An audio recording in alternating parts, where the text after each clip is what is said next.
Hello my dear students, welcome to Taran sir classes. आज आपके लिए लेकर आए हूँ क्लास 11th की हिस्ट्री बुक से चैप्टर नंबर 10 और इस चैप्टर का नाम है डिस्प्लेसिंग इंडिजिनस पीपल। और अगर अभी तक आपने मेरे चैनल की प्लेलिस्ट को विजिट नहीं किया तो कोई बात नहीं, आप इस वीडियो की डिस्क्रिप्शन बॉक्स को जरूर देखिएगा, वहाँ पर आपको बहुत सारी वीडियोज़ के लिंक मिल जाएंगे। और इस वीडियो में डिस्कस करूंगा आपके साथ सिर्फ और सिर्फ मल्टीपल चॉइस क्वेश्चंस। और जैसा कि आप देख सकते हैं पार्ट 1 लिखा गया है, तो इसका मतलब इस वीडियो के 3 पार्ट आपको मिलेंगे। लेकिन पार्ट 1 आपके लिए इसलिए इंपॉर्टेंट है because this is going to be the very important one, और वो भी सारा का सारा चैप्टर इसी पर बेस्ड है। तो फर्स्ट क्वेश्चन आपके लिए क्या है, what were the European settlements called? European settlements को क्या नाम दिया गया था? तो ऑप्शंस आपके सामने हैं, कॉलोनीज, फ्रेंचाइज, इंपीरियल पावर्स या फिर स्लेव्स। तो यहां पर हम कहेंगे जो यूरोपियन सेटलमेंट्स को जो नाम दिया गया था वो नाम था, राइट आंसर क्या होगा? कॉलोनीज। ऑप्शन ए जो है राइट आंसर है। अब चलते हैं क्वेश्चन नंबर 2 के लिए। National museum of the American Indian in the USA has been curated by. अब आपको बताना है कि जो नेशनल म्यूजियम है अमेरिकन इंडियंस का यूएसए में, ये किसके द्वारा क्यूरेट किया गया था? तो ऑप्शंस आपके सामने हैं, अमेरिकन्स के द्वारा, इंडियंस के द्वारा, या फिर अमेरिकन इंडियंस के द्वारा, या फिर अमेरिकन अफ्रीकन्स के द्वारा। तो यहाँ पर राइट आंसर क्या होगा? यहाँ पर बच्चों करेक्ट आंसर है ऑप्शन सी, अमेरिकन इंडियंस के द्वारा जो है इसको बनाया गया था, क्यूरेट किया गया था। अब चलते हैं क्वेश्चन नंबर 3 के लिए। The American empires of Spain and Portugal did not expand after which century? जो अमेरिकन एम्पायर थी स्पेन और पुर्तगाल की, वो इस सेंचुरी के बाद एक्सपेंड नहीं हुई, यानी एक्सपेंशन नहीं हुआ। तो वो आपको सेंचुरी बतानी है, 16th century, 17th century, 18th century या फिर 19th सेंचुरी। तो यहाँ पर बच्चों राइट आंसर है 17th सेंचुरी के बाद जो है इनका एक्सपेंशन नहीं हुआ था। ऑप्शन बी करेक्ट आंसर है। अब चलते हैं क्वेश्चन नंबर 4 के लिए।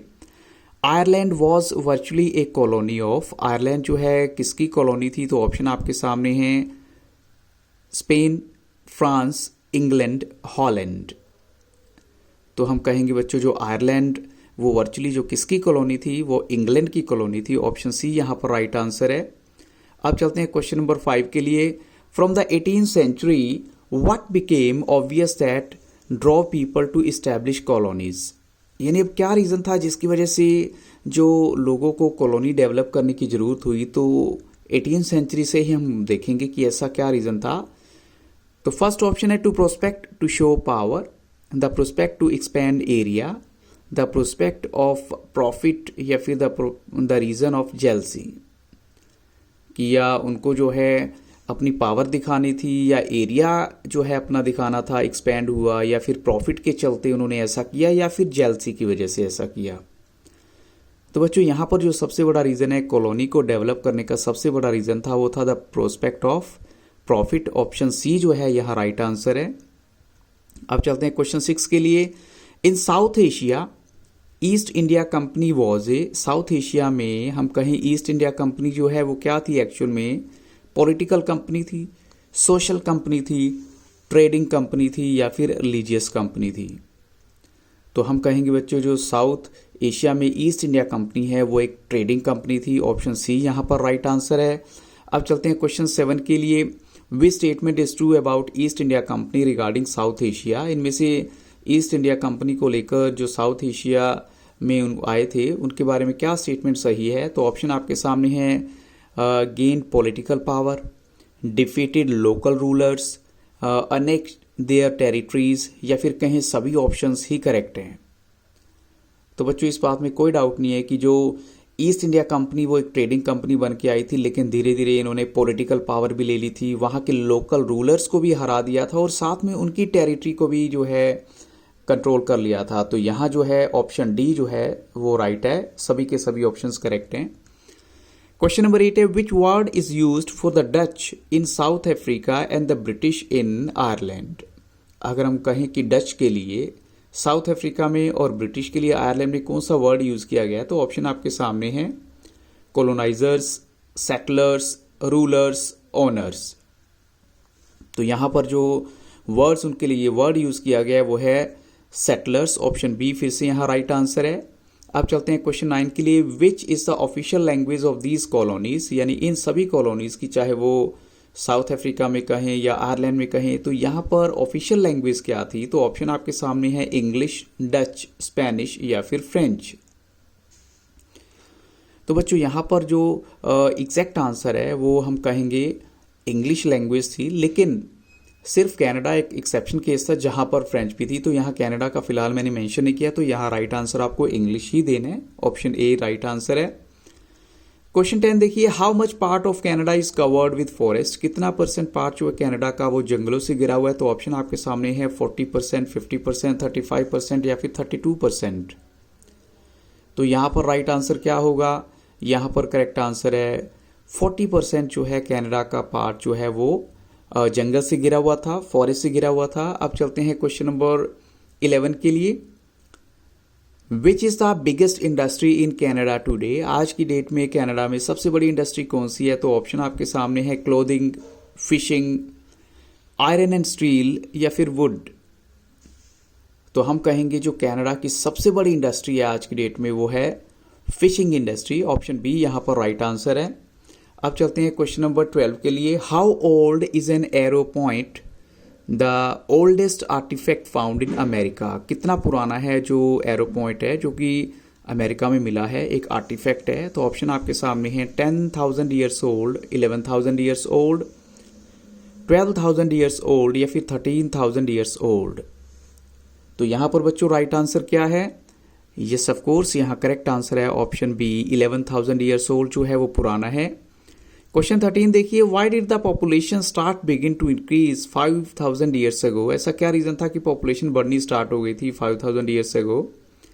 Due to agriculture, due to advancement of technology, due to green revolution या फिर due to the climate that had become more stable.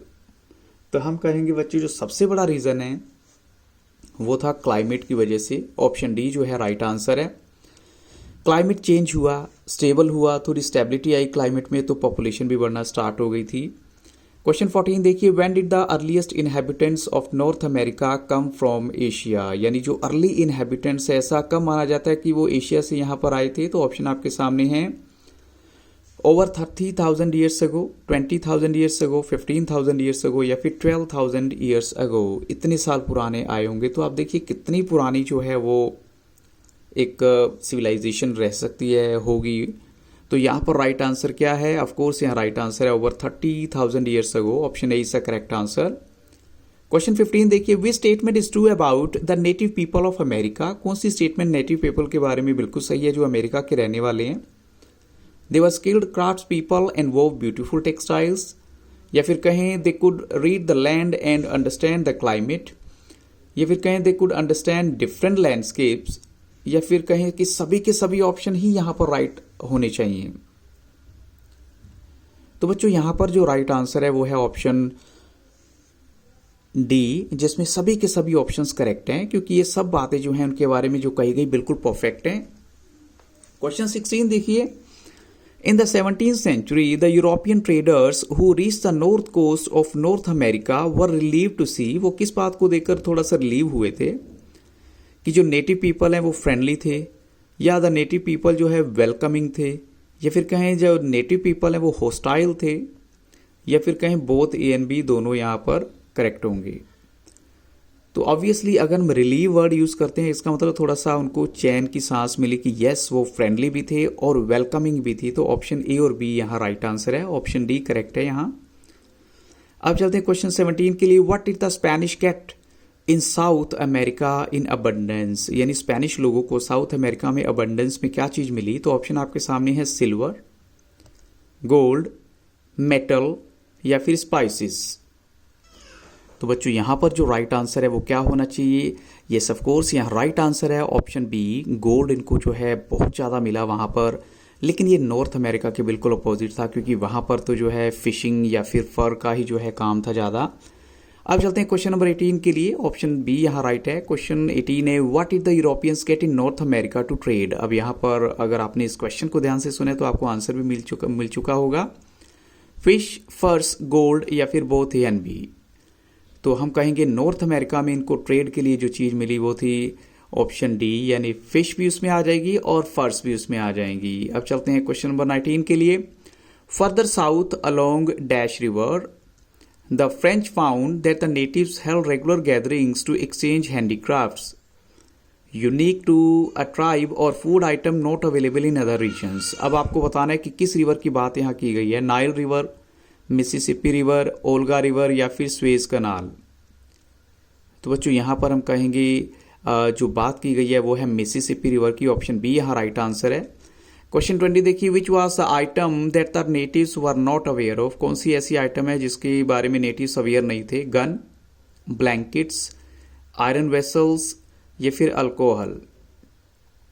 तो हम कहेंगे बच्चों यहाँ पर जो उनके लिए सबसे नई चीज थी वो थी अल्कोहल, ऑप्शन डी यहाँ पर राइट आंसर है। अब चलते हैं क्वेश्चन 21 के लिए।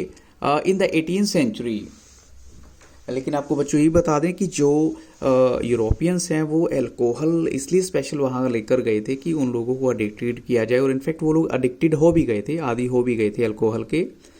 क्वेश्चन 21 है, in the 18th century how did the European people define civilize people. European जो है सिविलाइज पीपल को किस वे से डिफाइन करते हैं, कैसे मानते हैं कि वो सिविलाइज्ड हैं? तो in terms of literacy, in terms of organized religion, या फिर इन टर्म्स ऑफ अर्बनिज्म, या फिर कहीं सभी के सभी ऑप्शंस जो हैं यहाँ पर उनके अकॉर्डिंग सिविलाइज पीपल की निशानी है। तो यहाँ पर जो राइट आंसर है वो है option D, all of these जो है। अब चलते हैं नेक्स्ट क्वेश्चन के लिए। Who was Jean Jacques Rousseau, ये कौन थे? तो ऑप्शन आपके सामने है, a French philosopher, a Spanish philosopher, a Russian philosopher या फिर अ रशियन पॉलिटिशियन। तो बच्चों यहाँ पर जो राइट आंसर है वो है option A, a French philosopher जो हैं। और बच्चों इन्हीं क्वेश्चंस के साथ इस वीडियो को यहाँ स्टॉप करूंगा, but as I have promised I will definitely bring part 2 and part 3 very soon. और अगर वीडियो अच्छा लगा हो तो लाइक, शेयर और सब्सक्राइब करना मत भूलिएगा। Have very nice day.